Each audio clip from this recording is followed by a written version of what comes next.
앞에 무슨 내용인지도 모르겠고 갑자기 사울은 요나단 죽인다고, 그죠? 원래 앞에도 읽어야 되는데 너무 길어요. 너무 길어서 뒤에만 읽는 겁니다. 그래서 이게 제가 사무엘상 들어가기 전에 얘기했던 게 이제 한 번을 쭉 읽어보셔야 된다라는 거예요. 제가 이렇게 다 길어서 다 읽지 못하는 부분들이 있기 때문에 이해를 돕기 위해서 읽으셔야 돼요. 읽으셔야지 더 재밌습니다. 자, 오늘 본문은 블레셋과 이스라엘이 대치하는 상황에서 이제 그 배경을 설명하는 겁니다. 사울의 아들 요나단이 하나님을 의지해서 이제 요나단이 이제 야 이거 이래 갖고는 안 된다. 이게 뭐냐? 하나님의 백성이란 우리가 이스라엘이 저 이방인들 앞에서 이렇게 이거 아니야. 이거 아니야 해서 이제 자기 수하들만 데리고 그 블레셋 진영으로 기습 공격을 하러 가요. 근데 문제는 이제 공격을 해서 승리는 거두어요. 결과는 좋습니다. 결과는 좋은데 문제는 아버지한테 보고를 안 했어요. 사울왕한테 보고도 안 하니까 이게 보고체계가 개판인 거죠. 요즘 군대 같으면 이게 개판인 거예요. 진짜 당나라 군대죠. 이렇게 블레셋 진영이 근데 무너져요. 기습으로 통해서 밤에 기습했으니까 그 진영이 무너지는 건 사실이죠. 그렇죠? 그래서 기습이 가장 좋은 거긴 하죠. 무너지는데 이제 사울왕 이스라엘 쪽에서 보니까 저 이상한데 쟤네들 좀 이상하다 하는데 저 진영이 무너지는구나. 그래서 사울왕에게 보고를 하죠. 그래서 사울왕이 야 기회다 빨리 가자. 쟤네들 치러 가자 해서 가는 거예요. 그래서 어부지리로 이깁니다. 어부지리로 아들 때문에 이긴 거죠 사실은. 근데 문제는 그 와중에 이 사울이 참 골치 아픈 사람인데 그 와중에 사울왕은 이 전투에 신앙의 색깔을 입히고 싶은 거예요.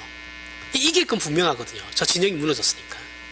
이길 것 같으니까 여기에 뭔가를 하나 더 해가지고 굉장히 자기가 좀 돋보이고 싶었던 거죠. 뭔가 모르지만 이렇게 이겨봐야 내가 영광을 받을 것 같지는 않으니까. 그죠? 그게 뭔가를 입혀요. 근데 그게 이제 신앙이라는 거죠. 신앙을 이용해요. 그러면서 이제 금식을 선언합니다. 전쟁하러 가는 사람한테 금식하라면 어떻게 해요? 싸우러 가야 되는데. 말이 안 되는 거죠. 이게 전쟁의 정자도 모르는 사람이에요. 당연히 아버지 사울 왕에게 보고를 하지 않았던 요나단이죠. 그죠? 먼저 기습 공격을 감행했던 요나단이 이 사실을 알 리가 없죠. 요나단은 이미 적진에 들어가 있는 상태고 그걸 보면서 이제 이 사울이 판단을 한 거니까 얘기를 금식을 선언한 거니까 요나단은 몰라요. 모를 수밖에 없죠. 그래서 이제 요나단이 너무 지치니까 이제 숲에 있던 꿀을 찍어서 먹어요. 그 피곤하다가 단 거 딱 들어가면 눈이 밝아지잖아요. 그죠? 우리 다가 경험하는 거 아닙니까? 그래서 다시 힘내서 또 싸웁니다. 근데 이제 문제가 이게 뭐예요? 사울왕이 금식을 선언했는데 왕의 명령인데 왕명이잖아요. 그죠? 근데 그걸 이제 어긴 게 된 거죠. 그 금령에 이제 저촉하게 된 겁니다. 그리고 사울왕이 하나님께 도망가는 그 블레셋을 이제 척해야 되니까 야, 쟤네들 쫓아가서 죽일까 말까 하나님께 물어봐. 이렇게 했는데 하나님 응답 안 하시죠. 묻지만 하나님께서 아무런 응답이 하지 않으니까 이게 누구의 잘못이냐를 이제 따지기 시작하는 거예요. 따지기 시작해서 제비를 뽑습니다. 그래서 제비를 뽑는 중에 이제 요나단이 걸리는 거죠. 그런데 이스라엘 백성이 이해가 안 가는 거예요. 요나단 때문에 이긴 전쟁 아니냐. 당신 아들 왕자 때문에 이긴 전쟁인데 어떻게 그 영웅화시키지를 못할 망정 그걸 죽인다라는 게 말이 되냐. 그래서 흐지부지 넘어가요. 흐지부지 없던 일로. 사울왕도 이제 자기 아들 죽이는 건데 뭐 마음이 편하겠어요. 설마 했는데 자기 아들이 그 자기의 명령을 어겼으니까. 그게 이제 본문 내용입니다. 자, 우리가 사무엘상 전반부에서 제일 중요하게 생각하고 있는 것은 뭐냐면 왜 하나님께서는 사울왕의 왕자를 무효화시키시는가라는 거예요. 왜 하나님께서 세워놓고 왜 사울의 그 왕자를 하나님께서 다시 폐위시키시는가에 대한 문제인 거거든요. 사무엘상에서는 그 이유를 3번에 걸쳐서 설명을 합니다. 사울이 왜 폐위될 수밖에 없는지에 대해서 3번에 걸쳐서 설명을 하는데 첫 번째는 사울왕은 이스라엘의 왕으로서 이스라엘을 하나님의 뜻대로 안내하는 지도자로서의 큰 결함을 가지고 있어요. 그 결함은 다른 것이 아니고 하나님에 대한 이해의 부족입니다. 하나님을 몰라요. 사울 왕은 하나님이 어떤 존재인지를 모릅니다. 하나님이라는 신을 어렸을 때부터 들었으니까 문화적으로는 알고 있죠. 정서적으로는 알고 있는데 진짜 하나님을 몰라요. 우리가 교회 안에도 그런 사람도 많잖아요. 그죠? 그는 하나님을 그래서 어떻게 해요? 주술적인 대상으로만 여기고 있어요. 그죠?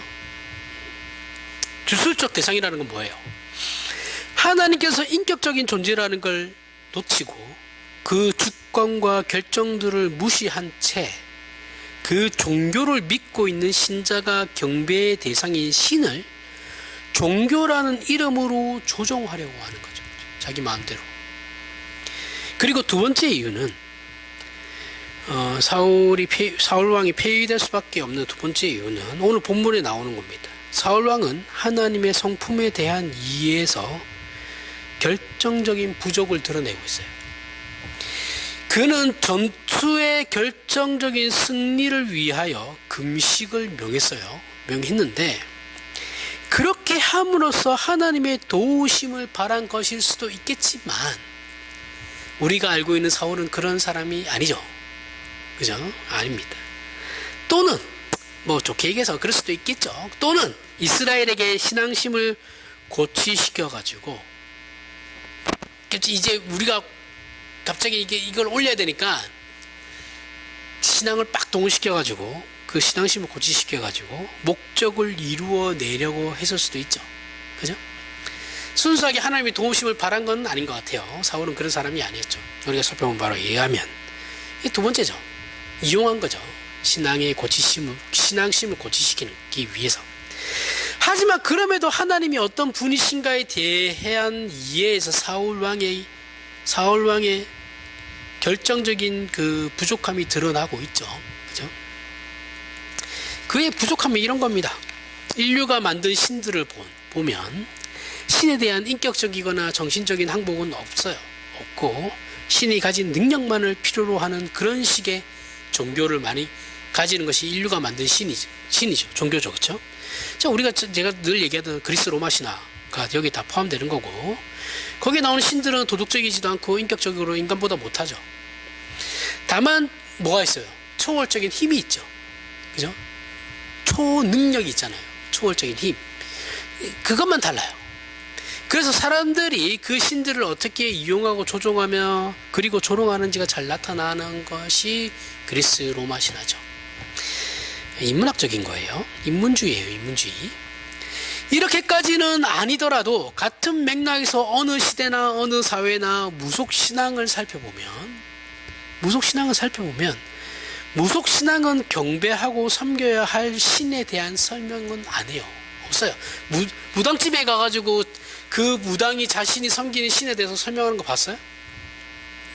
없어요. 그 점집가도 그런 사람, 신내림 받은 그 무당집에 점집에 가면 왜 왔냐 이것만 물어보지. 그 사람의 내 문제를 해결하기 위한 그것만 얘기하지. 그 무당이 어떤 신에 그거 돼 있는지 뭐 그런 거 설명 안 해요. 그 신에 대해서도 설명 안 하고. 그렇죠?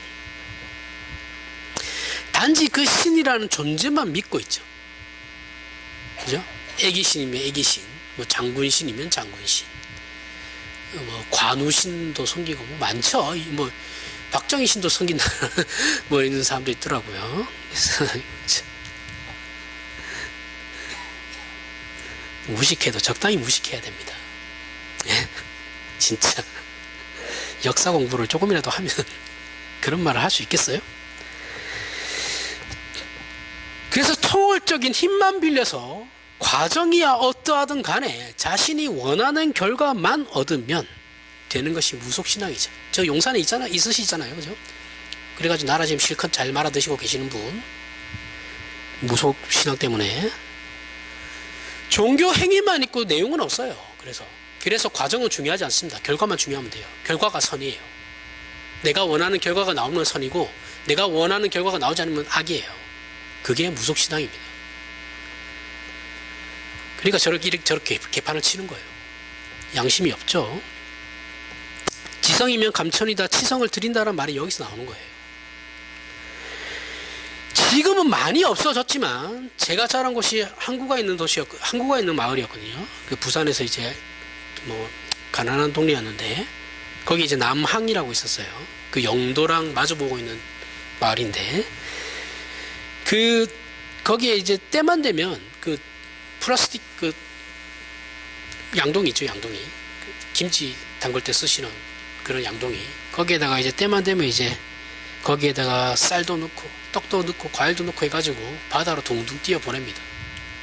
둥둥 뛰어 보내고 뒤에서 이제 어떤 사람 징 치고 어떤 사람 촛불 켜놓고 이제 기도 막 하고 있어요, 절하면서. 그러면 우리 같은 애들은 이제 거기 그 바위 틈에 숨었다가 양동이가 돌아가서 이렇게 물기 따라서 이렇게 돌아오잖아요. 그럼 우리는 반대편에 가서 그 돈을 다 갖고 오는 거예요. 양동이에 있는 돈들을. 그 돈도 넣거든요. 그럼 그 돈들을 빼와서 우리는 맛있는 거 먹으러 갑니다. 뭐 그런 게 때때마다 있었어요. 그런 게 있었고 이제 기도하는 사람도 많았습니다.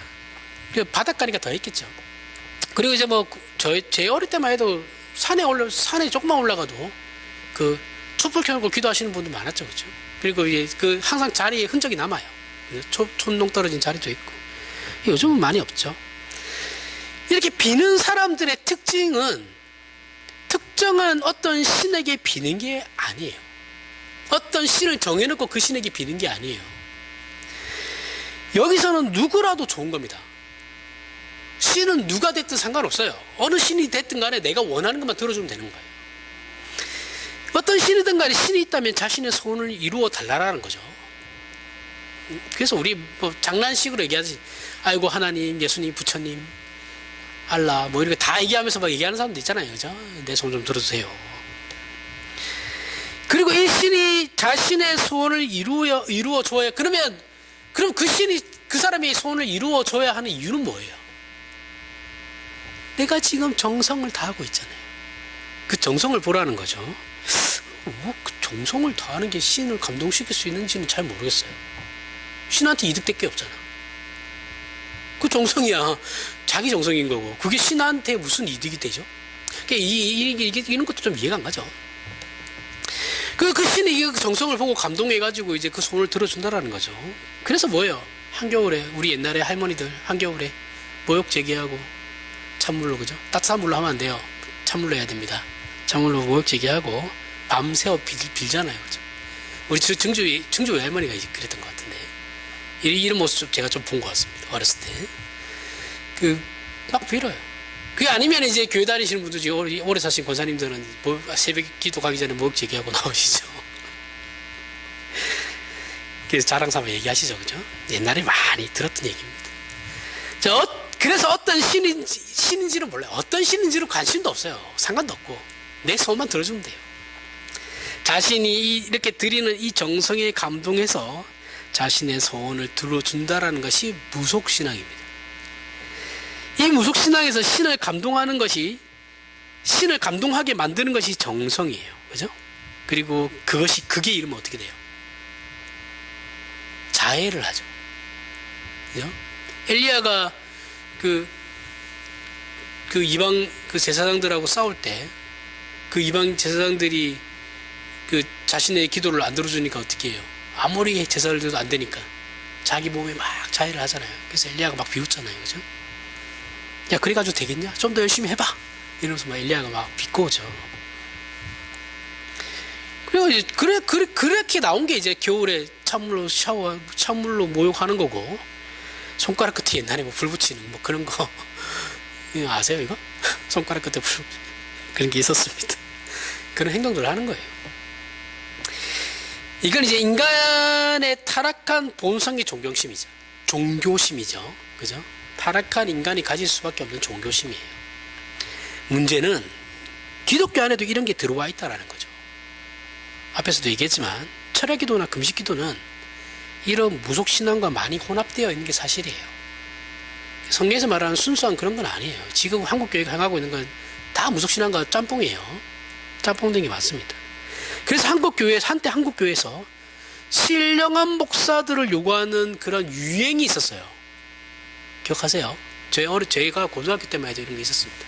신령한 목사들을 요구해요. 중고등학교 때 그랬던 것 같은데.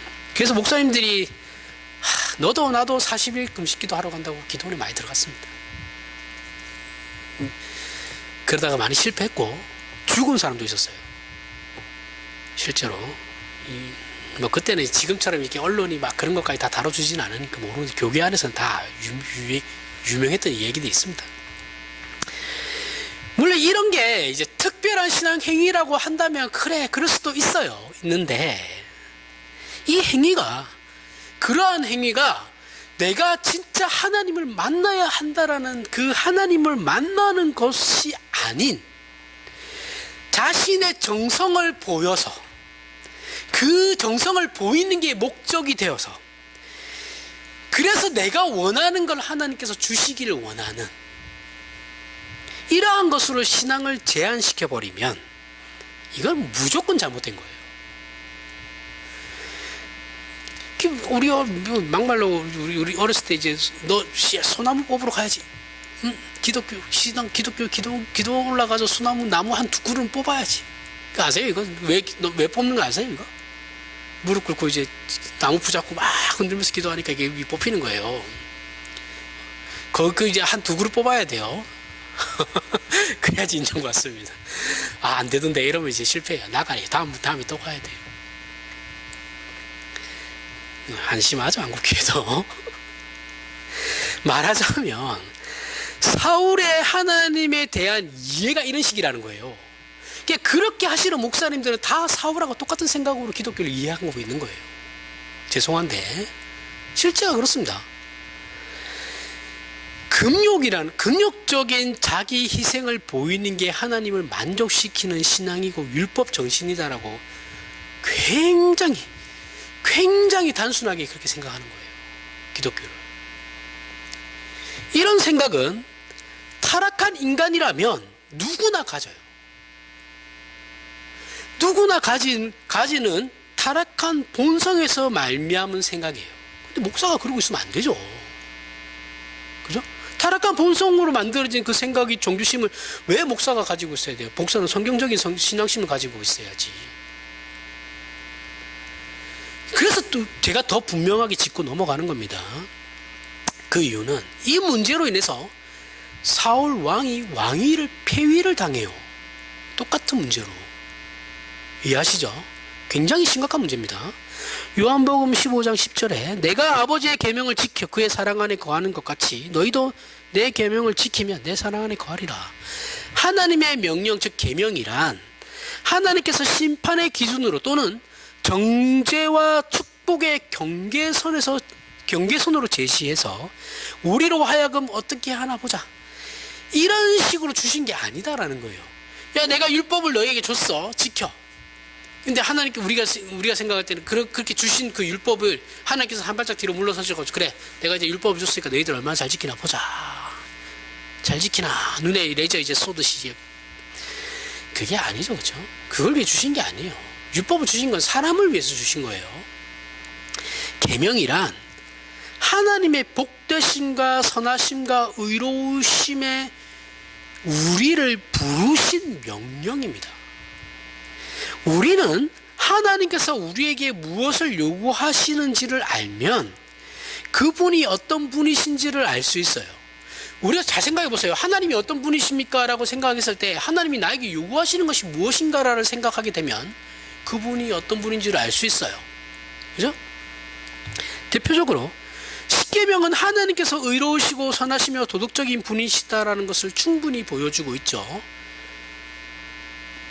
이렇게 하나님께서는 우리를 당신님의 사랑으로 부르시는 겁니다. 요한복음 15장 11절에 내가 이것을 너희에게 이름은 내 기쁨이 너희 안에 있어 너희 기쁨을 충만하게 하려 함이라.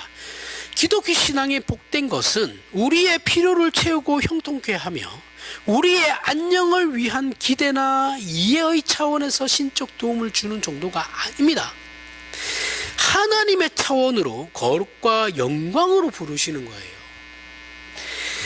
그냥 우리 잘 되라고, 그냥 우리가 안녕하라고, 우리가 우리를 형통케 하라고 그런 식으로 우리를 부르신 게 아니고, 그런 복이 아니고 하나님의 거룩과 영광으로 부르시는 거예요. 거기에 초대되는 거예요. 이 문제는 예수와 율법사의 논쟁에서 잘 나타나요. 가장 큰 율법은 뭐예요? 하나님 사랑과 이웃 사랑이죠. 결국 사랑이라는 겁니다.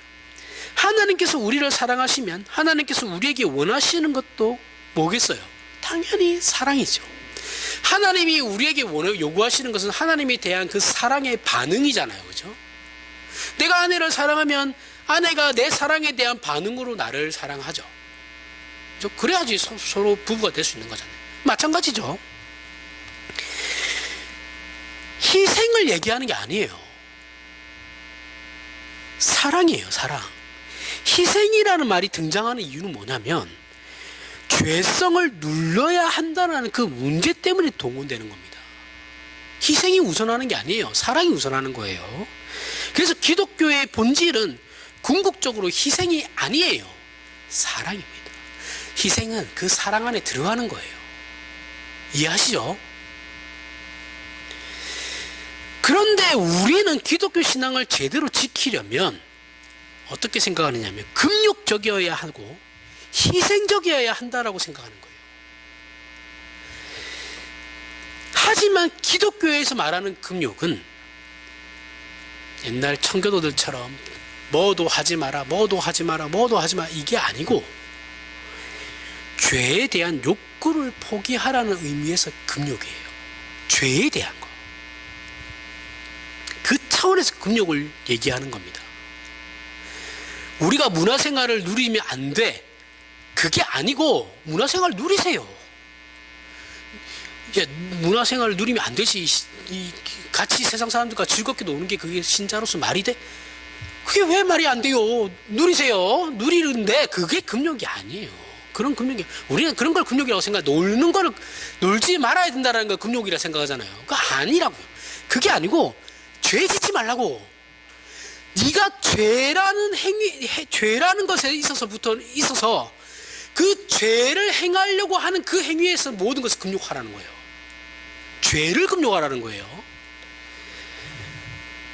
놀면서 뭐 죄를 지을 수는 있겠죠. 근데 뭐 그거는 알아서 잘 판단하시리라 믿습니다. 즐기지 말라는 게 아니에요.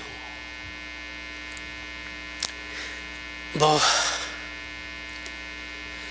맨날 진지하고 사람이 웃음기도 개그 그 뭐예요? 그 유머도 없고 맨날 진지하고 심심해요. 그렇게 살면 못 살아요.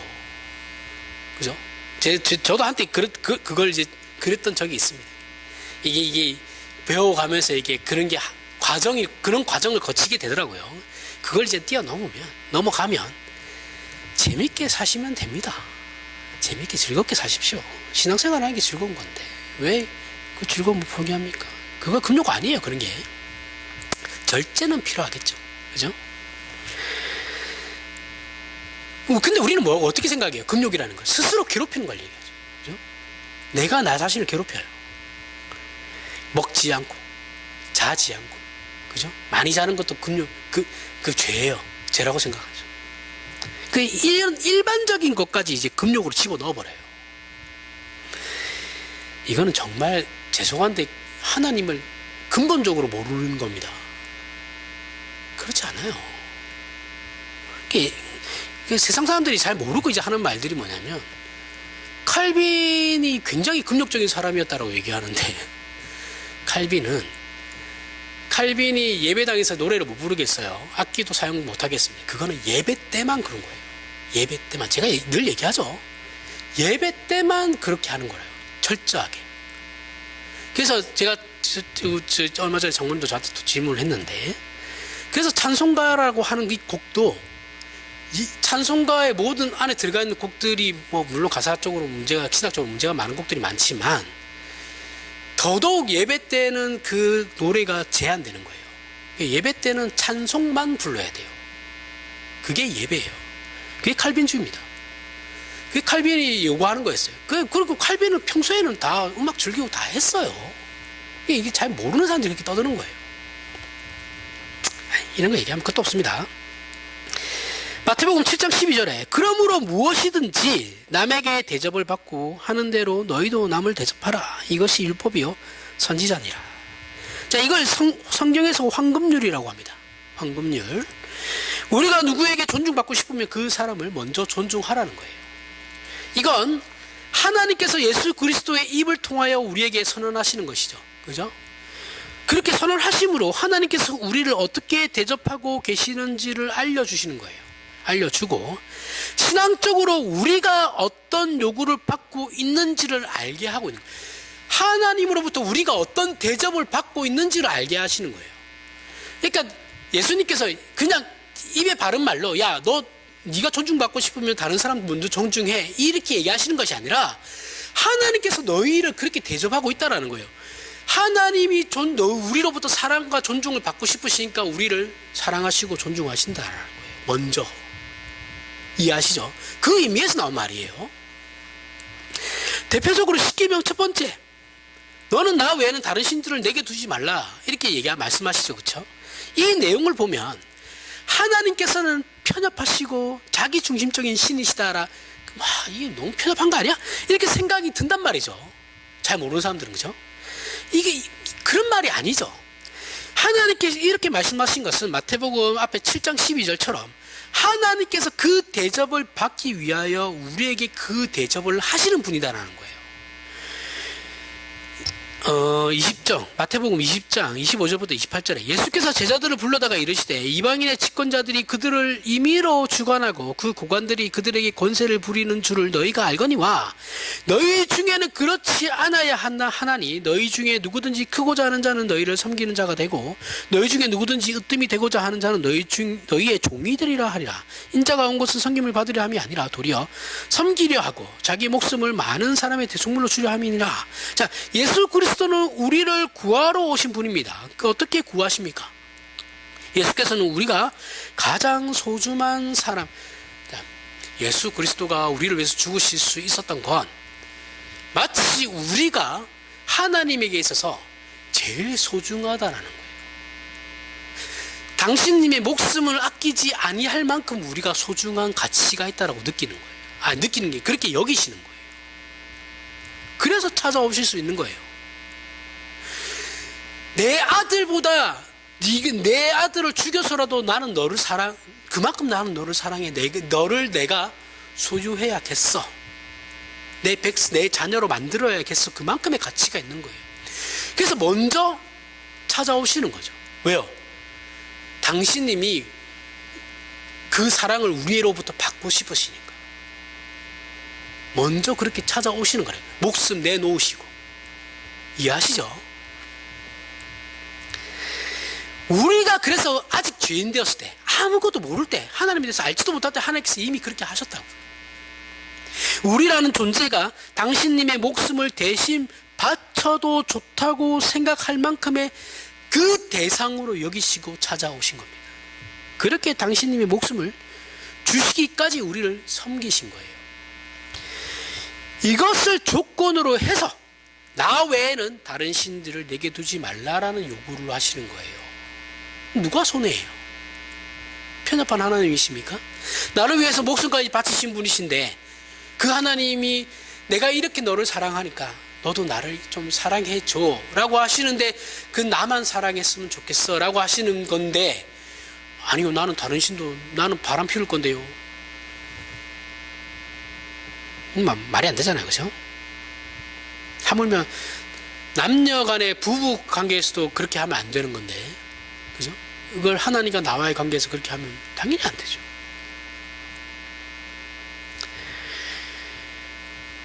그래서 남에게 대접을 받고자 하는 자는 받고자 하는 대로 너희도 남을 대접하라가 성립이 되는 겁니다. 하나님은 안 하시고 우리에게만 그렇게 하라고 말씀하시는 게 아니에요. 그죠? 하나님께서 몸소 보여주시고 계시는 겁니다.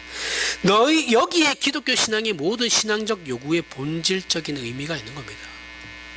하나님이 누구신가라고 하는 것을 근거로 하고 본질로 하여 이런 명령을 우리에게 하시는 거예요. 하나님은 안 하시고 우리만 하라는 게 아니죠. 마가복음 2장 23절부터 28절에 안식일에 예수께서 밀밭 사이로 지나가실 때 그의 제자들이 길을 열며 이삭을 자르니 바리새인들이 예수께 말하되 보시오 저들이 어찌하여 안식일에 하지 못할 일을 하나이까. 예수께서 이르시되 다윗이 자기와 및 함께 한 자들이 먹을 것이 없어 시장할 때에 한 일을 잊지 못하였느냐. 그가 아비아달 대제사장 때에 하나님의 전에 들어가서 제사장 외에는 먹어서는 안 되는 진설병을 먹고 함께 한 자들에게도 주지 아니하였느냐. 또 이르시되 안식일이 사람을 위하여 있는 것이요 사람이 안식일을 위하여 있는 것이 아니니 그러므로 인자는 안식일에도 주인이니라. 우리가 계명을 지키기 위해 존재하는 것이 아니다라는 거예요.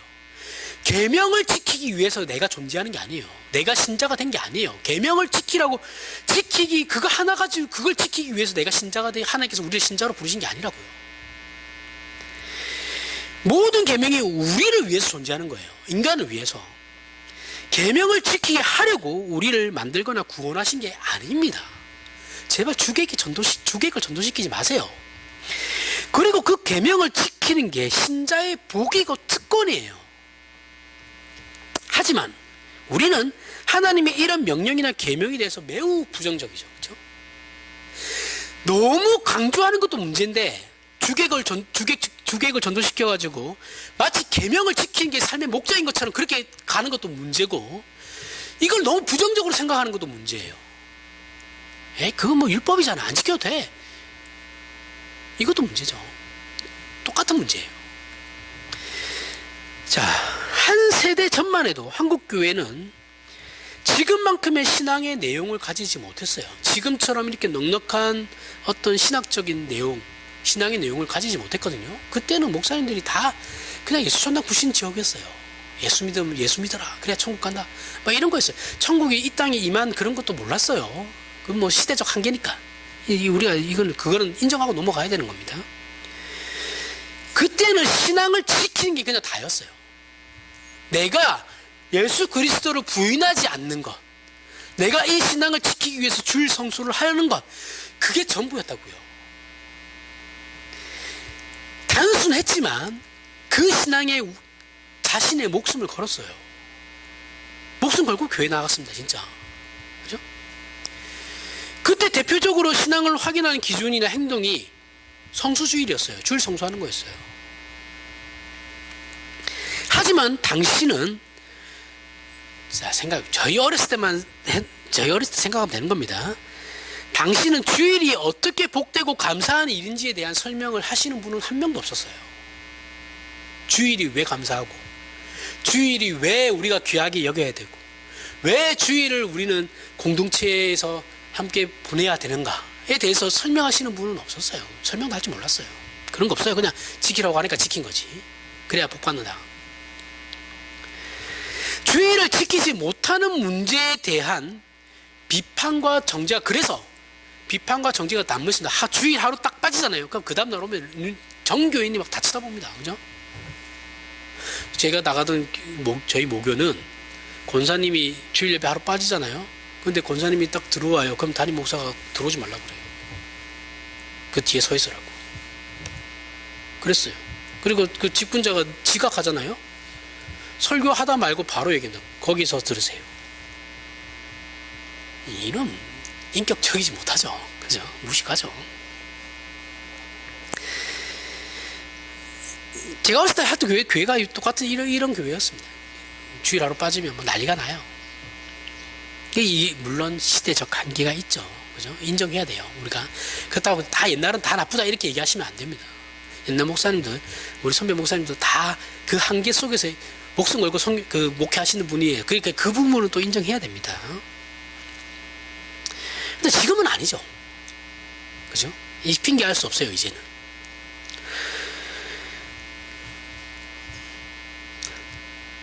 지금은 신자들의 절대 다수가 현대 사회에서 주일 성수한다라는 게 쉽지 않다라는 것을 모두가 이해하고 있어요. 그죠? 현대 사회에서 특히 서비스 직종에서 일하는 사람들은 주일 성수하는 게 힘들어요. 그죠? 한 주에 이틀을 쉰다고 해도 주말에는 쉰다는 보장이 없잖아요. 그죠? 다 주말에 쉬고 싶어 하지. 돌아가면서 쉬는 거죠. 그걸 알아요. 그래서 서로 간에 뭐예요? 암묵적으로 모른 척을 해주죠. 아, 일했구나, 출근했구나. 그래, 어쩔 수 없지 뭐. 이렇게 해요. 그러니까 신자 개인은 이런 식의 신앙 점검으로 인해 그래서 어떻게 되냐면 신앙 양심이 굉장히 약해지죠. 옛날에 어렸을 때 우리가 듣고 배운 게 있단 말이죠. 이게 남아있어요. 잘 안 없어져요. 어렸을 때 배운 건.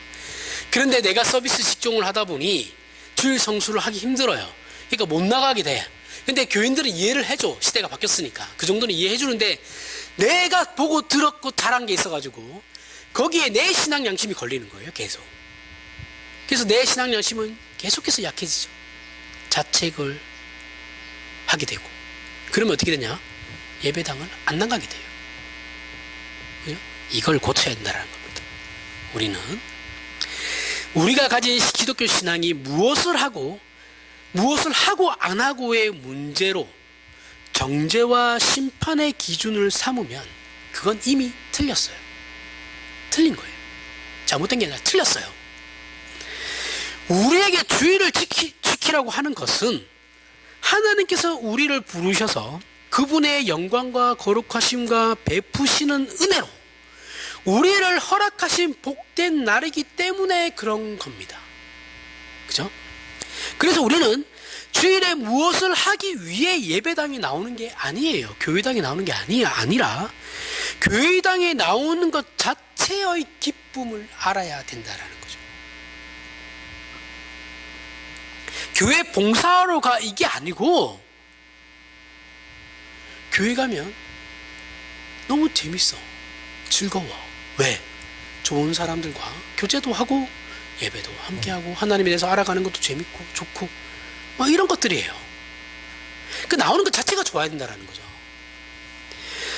술, 담배로 자신의 신앙을 판단하지 말라 그랬어요. 술, 담배 하는 거 가지고 이번 주로 술 마셔서 안 갈래. 그러지 말라는 거예요. 나오시라고요. 더 나오시라고요. 더. 그건 기독교 신앙과는 아무런 상관이 없는 거예요. 그죠? 그건 한국교회의 정서적인 문제예요. 정서적인 문제. 물론 건강상 금연하는 게 좋겠죠. 하지만 담배 피우는 게 신앙적으로 잘못된 건 아닙니다. 술, 담배 하는 게.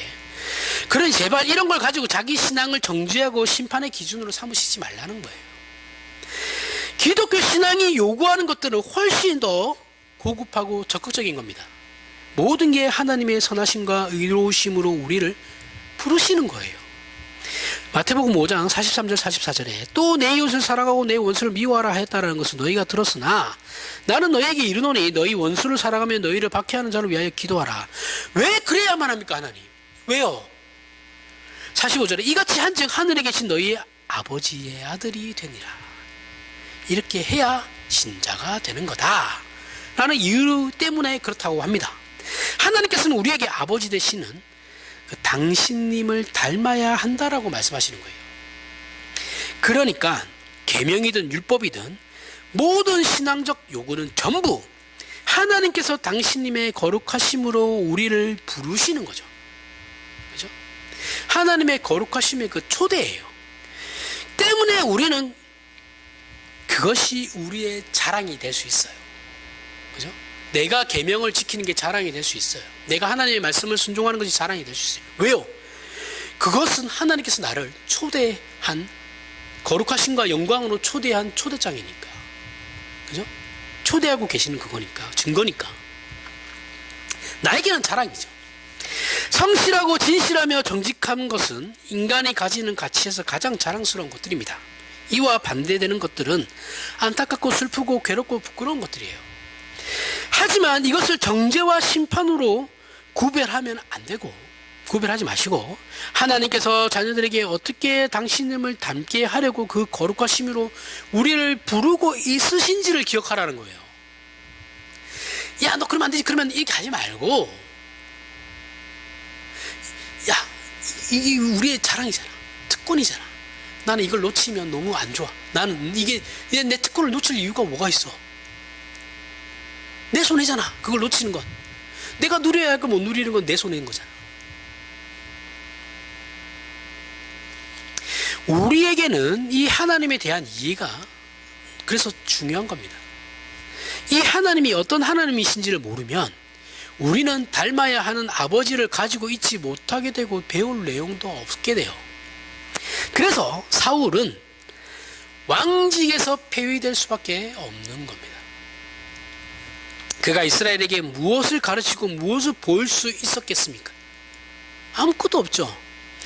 마찬가지로 지금 우리 신자들이 하나님을 이해하지 못하고 그 하나님을 닮을 수 없으면 우리는 왕같은 제사장의 직분을 당연히 수행할 수 없죠. 우리의 신앙생활과 신자로서의 자리매김은 사실 우리가 있음으로써 성경이 얘기하는 대로 빛과 소금인데 그걸 할 수 없게 되는 겁니다. 우리는 오늘 본문에 등장한 사울의 실패를 사울은 왜 그랬을까라고 끝낼 것이 아니라 모든 신자에게 일어날 수 있는 일이라는 것을 반드시 기억해야 돼요. 야, 사울은 왜 저래? 그게 아니고 그게 나예요. 그 사울의 모습이 우리라고요. 한국교회가 해왔던 거예요. 우리가 이 일을 행하지 못하면, 그리고 이러한 존재로서의 우리의 일을 채워나가지 못하면 우리의 신앙은 공허해지는 겁니다. 그 많던 그 90년대, 80년대, 90년대 그 신자들 지금 다 어디 갔습니까? 다 나갔잖아요. 그죠? 답을 못 줘서 그런 거예요. 기독교가.